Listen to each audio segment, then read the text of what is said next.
दीपाली पांडे इस वक्त हमारे साथ हैं।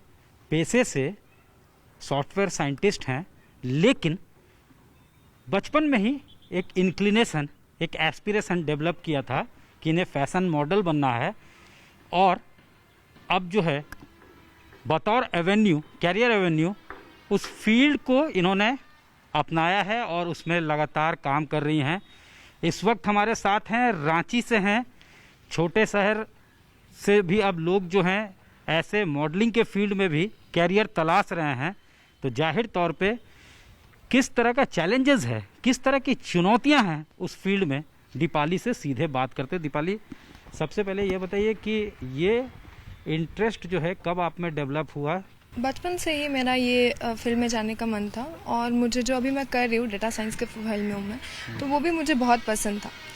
फिर मैं मल्टीटास्कर हूँ, मुझे एक बार में काफ़ी काम मैं आसानी से कर लेती हूँ। हाँ, और मेरे मन में था कि हमें एक ही लाइफ मिलती है, अगर हम डिसाइड करते हैं कि हमें क्या चाहिए। अगर लोगों को लगता है कि ये, हाँ, अगर लोगों को लगता है कि ये एकदम अलग है तो वो उनकी सोच है। अगर हम चाहते हैं कि नहीं, हम इसी लाइफ में ये भी करना चाहते हैं तो हम कर सकते हैं। ठीक है, बस हमें अपने जो भी व्यूज़ है उस पर खड़े रहना चाहिए और काम करते रहना चाहिए। कैसे बैलेंस कैसे स्ट्राइक कर लेती हैं ये सब जो है, दोनों फील्ड जो है उसमें बैलेंस कैसे स्ट्राइक करते हैं? जैसे हमारा आईटी का जॉब्स रहता है वो 5 डेज का रहता है बेसिकली, तो मुझे सैटरडे संडे मिलते हैं। हाँ।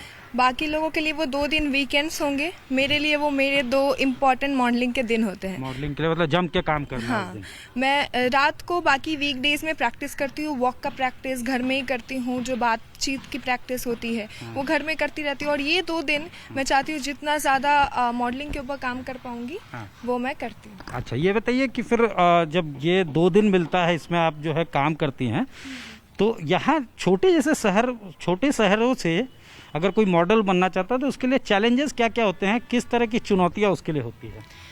बहुत चैलेंजेस हैं यहाँ पर। जब मैं 10th इंस्टीट्यूट वगैरह नहीं है ना ग्रूमिंग के लिए? नहीं, ग्रूमिंग के लिए कोई भी अच्छी इंस्टीट्यूट्स यहाँ नहीं है अभी।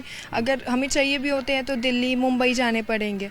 तो उससे क्या होता है, एक तो इनकम वाइज आपको अच्छा होना पड़ेगा तभी आप जा पाएंगे, और दूसरा होता है कि आपको टाइम भी वहाँ पर जैसे घर लेना पड़ेगा कुछ दिन के लिए जब तक आप रह रहे हैं, तो बहुत फिनेंशियली, मेंटली आप पे थोड़ा प्रेशर आ जाता है, जो कि अभी यहाँ नहीं है। इसीलिए मैंने भी जो भी सीखा है ऑनलाइन मोड से सीखा है और खुद से ही सीखा है। पर मैं चाहूँगी कि आगे यहाँ पर भी ऐसे इंस्टीट्यूट्स बने कि यहाँ के जो बच्चे हैं उनको बाहर ना जाना पड़े।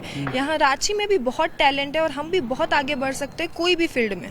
इंडिया और देश विदेश में हम नाम रोशन कर सकते हैं।